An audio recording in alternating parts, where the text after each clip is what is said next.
Imagine standing in the heart of Ethiopia's capital.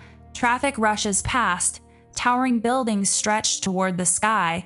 The headquarters of the African Union stands only a few kilometers away, while centuries-old churches and bustling markets tell stories of another age. But here's something most people don't know. Addis Ababa wasn't supposed to exist. The city almost remained nothing more than a temporary royal camp in the mountains. If one decision had gone differently, Ethiopia's capital might have been somewhere else entirely. And that's only the beginning. Most people know Addis Ababa as Africa's diplomatic capital, but hidden beneath its streets lies a story of ancient settlements, royal ambition, colonial resistance, and remarkable transformation. Some historians even argue that the area around today's city was home to an earlier medieval capital long before Emperor Menelik II established the modern city. Today, we're uncovering the complete history of Addis Ababa, along with 3 fascinating facts that many people have never heard before. The first surprise begins with the city's very name. Long before skyscrapers and highways appeared, the land was known as Finfinne, a fertile plain famous for its natural hot springs. Indigenous Oromo communities had lived in and around this area for generations,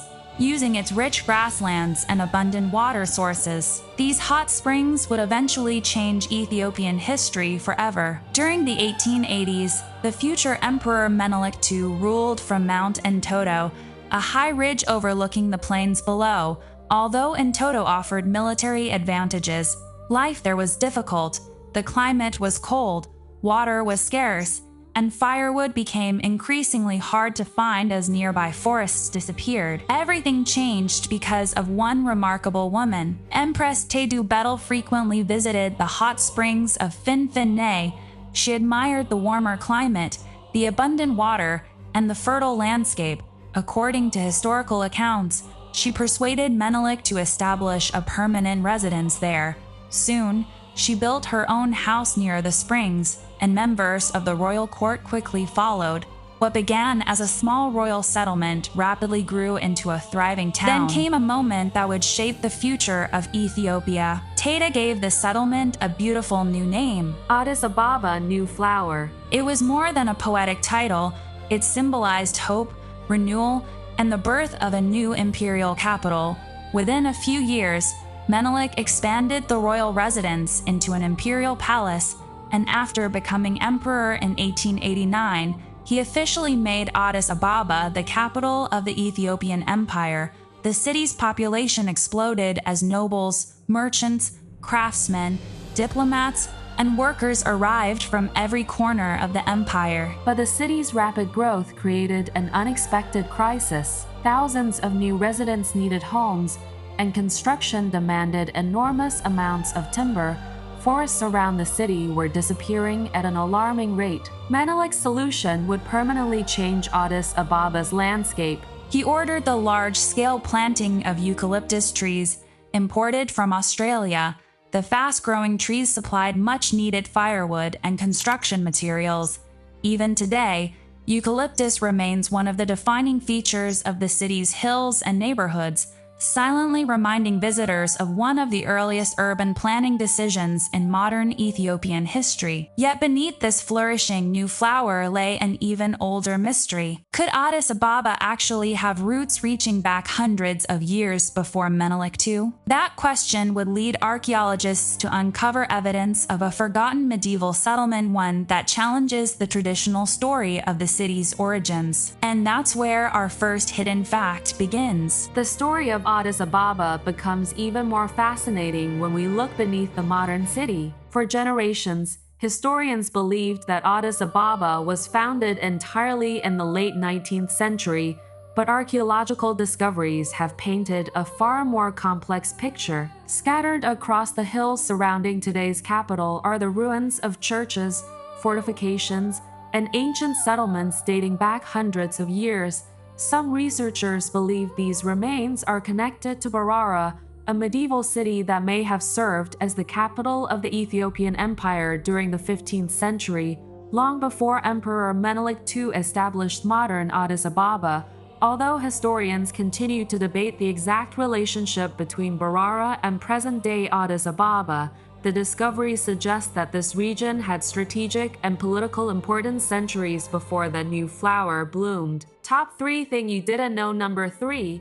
Addis Ababa may have had an earlier capital beneath it. This is one of the greatest historical mysteries in Ethiopia. Many people assume Addis Ababa appeared almost overnight in the 1880s. In reality, evidence suggests the surrounding area had been occupied long before Menelik arrived. Ancient churches hidden in the Entoto Mountains, medieval ruins, and historical records all point toward an earlier urban center, while the modern city itself dates to the 19th century. The land beneath it carries a much older legacy. In many ways, Addis Ababa was not built on empty ground, it was built on centuries of forgotten history. As the new capital expanded, Ethiopia itself was entering one of the most transformative periods in its history. Emperor Menelik II was determined to modernize his empire. Roads were improved, government institutions were established. Foreign diplomats began arriving from Europe and the Middle East. Merchants from across Africa opened businesses in the growing city.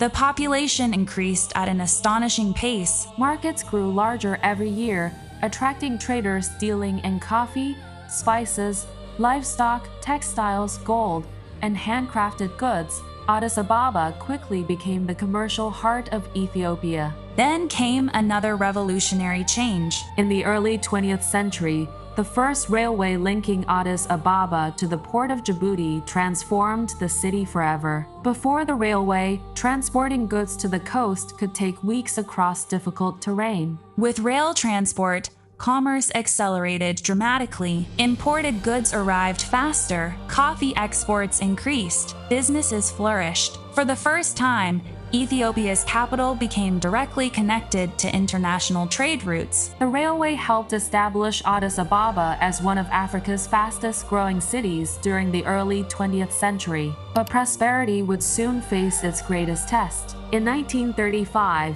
Fascist Italy launched a full-scale invasion of Ethiopia. Despite fierce resistance, Italian forces eventually captured Addis Ababa in May 1936. For the people of the city, daily life changed almost overnight. Italian authorities occupied government buildings. Military checkpoints appeared across the streets. Colonial officials attempted to reshape the city according to fascist urban planning. Wide avenues were constructed. New administrative buildings rose across the capital. Entire neighborhoods were reorganized. Yet beneath the appearance of order, resistance never disappeared. Thousands of Ethiopians secretly supported patriotic fighters known as the Arbignek, who continued resisting Italian occupation throughout the country. Top 3 thing you didn't know. Number 2.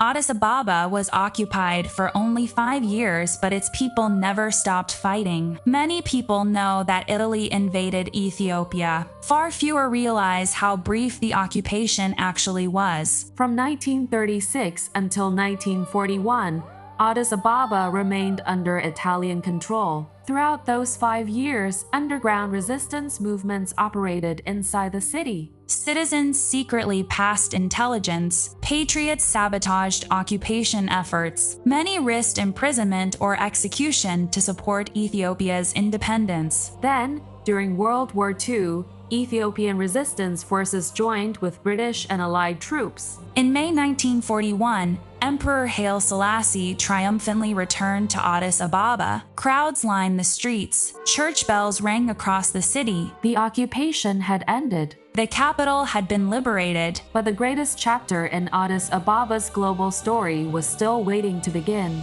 Within just a few decades, this one small mountain settlement would become one of the most important diplomatic cities anywhere on Earth. The liberation of Addis Ababa in 1941 marked more than the end of foreign occupation. It signaled the beginning of a new chapter not only for Ethiopia, but for the entire African continent. As Emperor Haile Selassie resumed leadership, he set out to rebuild a city that had endured years of war. Damaged infrastructure was repaired. Schools reopened, roads were expanded, and government institutions were strengthened. the capital once again became the political and cultural heart of Ethiopia. But Addis Ababa was about to gain an international reputation unlike any other city in Africa. During the 1950s and early 1960s, many African nations were winning independence after decades of colonial rule. Newly independent leaders sought a place where they could meet, cooperate, and shape the future of the continent. Addis Ababa became that place. Its unique history made it a powerful symbol. Ethiopia had remained one of the few African countries to preserve its sovereignty during the colonial era. Despite the 5-year Italian occupation, the legacy inspired freedom movements across Africa. In 1963, leaders from 32 independent African nations gathered in Addis Ababa for a historic meeting. The result was the creation of the Organization of African Unity, OAU. The organization's goal was ambitious: promote unity, support independence movements, resolve conflicts, and encourage cooperation among African nations. The headquarters of the OAU was established in Addis Ababa. Decades later, when the organization evolved into the African Union AU in 2002, its headquarters remained in the city. Today, diplomats, presidents, and ministers from across the continent regularly travel to Addis Ababa for major summits and negotiations. This is why the city is often called the political capital of Africa. Top 3 thing you didn't know. Number 1. Addis Ababa is the diplomatic capital of Africa. Many people think cities like Cairo, Nairobi, or Johannesburg hold that title. But Addis Ababa is home to the headquarters of the African Union, the United Nations Economic Commission for Africa, and dozens of international organizations and embassies. Every year, some of the continent's most important political decisions are discussed within the city. From peace negotiations to economic partnerships, Addis Ababa has become one of the most influential diplomatic centers in the world. Its global importance extends far beyond Ethiopia's borders, yet history was not always peaceful. In 1974, Ethiopia experienced a dramatic political revolution. Emperor Haile Selassie was overthrown by a military junta known as the Derg. For Addis Ababa, the revolution brought uncertainty. Government institutions changed. Political repression increased. Thousands of people were arrested during a period remembered as the Red Terror,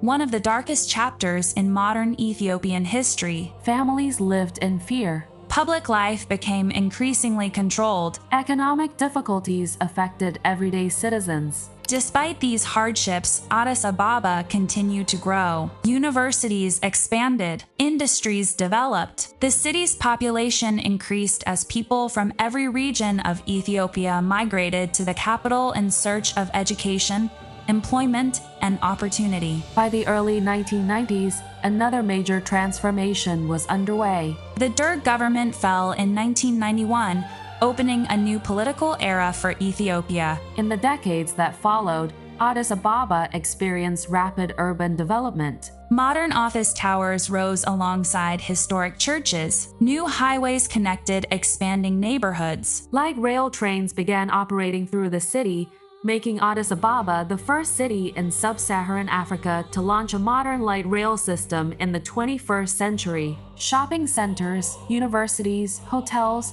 museums, and technology hubs transformed the skyline. Yet even as the city embraced modernization, traces of its remarkable past remained everywhere. The hot springs that first attracted Empress Tetu, the hills of Entoto overlooking the capital, the bustling streets of Mercado, one of Africa's largest open-air markets, the grand churches and imperial palaces, the diplomatic district welcoming leaders from around the world. Every neighborhood tells part of a story that spans centuries. And together, those stories reveal why Addis Ababa is unlike any other capital on Earth. Today, Addis Ababa is home to well over 5 million people, making it Ethiopia's largest city and one of the fastest-growing urban centers in Africa. Every day, thousands arrive seeking education, opportunity, and a better future, adding new chapters to a story that has been unfolding for generations. Walk through the city and you'll see history layered upon history. In the north, The green slopes of Mount Entoto still overlook the capital, just as they did when Emperor Menelik II surveyed the plains below.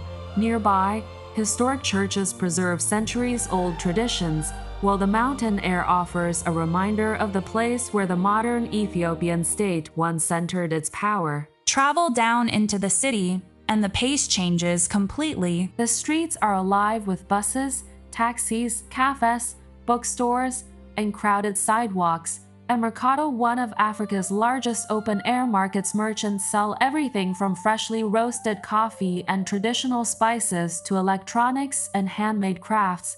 The sounds of bargaining, conversation, and music blend into the rhythm of everyday life. Just a short drive away, gleaming office towers, luxury hotels, universities, and international conference centers reflect a city that continues to reinvent itself. This unique contrast is what makes Addis Ababa extraordinary. Ancient traditions exist alongside modern ambition. Imperial history meets contemporary diplomacy. Centuries-old churches stand within sight of cutting-edge architecture. Few cities in the world combine so many different eras in one place. But perhaps the most remarkable thing about Addis Ababa is not its buildings or its size. It is its resilience. The city has survived political upheaval, foreign occupation, economic hardship, and rapid urban expansion. Each challenge has left its mark, yet Addis Ababa has continued to grow, adapt, and remain at the heart of Ethiopia's national identity. And now, let's revisit the top 3 things you didn't know about Addis Ababa. Number 3. The area around Addis Ababa may have been home to an earlier medieval capital, with archaeological discoveries suggesting that this region held strategic importance centuries before the modern city was founded. Number 2. Although Italy occupied Addis Ababa during World War II, the occupation lasted only 5 years. Throughout that time, Ethiopian patriots maintained a determined resistance, and the city was liberated in 1941. Number 1. Addis Ababa is known as the diplomatic capital of Africa, serving as the headquarters of the African Union and numerous international organizations, making it one of the continent's most influential political centers. When Empress Tate named the city Addis Ababa New Flower, she could never have imagined how fitting that name would become. From a settlement built around natural hot springs, it grew into the capital of an independent African empire. From resisting colonial occupation, it became a symbol of African freedom. From a royal residence in the highlands, it evolved into a global diplomatic hub where leaders gather to shape the future of an entire continent. That journey is more than the history of a city. It is the story of resilience, vision, and renewal. Every street, every hill, and every historic building carries echoes of the people who shaped Ethiopia's past. And as Addis Ababa continues to expand into the future, it remains a living reminder that history is not only preserved in monuments, it is written every single day by the people who call the city home. The next time someone mentions Addis Ababa, they'll probably think of Ethiopia's bustling capital. But now you know the deeper story. A city born from hot springs, a capital almost never built, a place that defied colonization, and a new flower that blossomed into one of the most important cities in Africa. Its history is still unfolding, and the next chapter has yet to be written. Thanks for watching, and don't forget to like, comment, and subscribe. And comment down below a city name you would like a history of.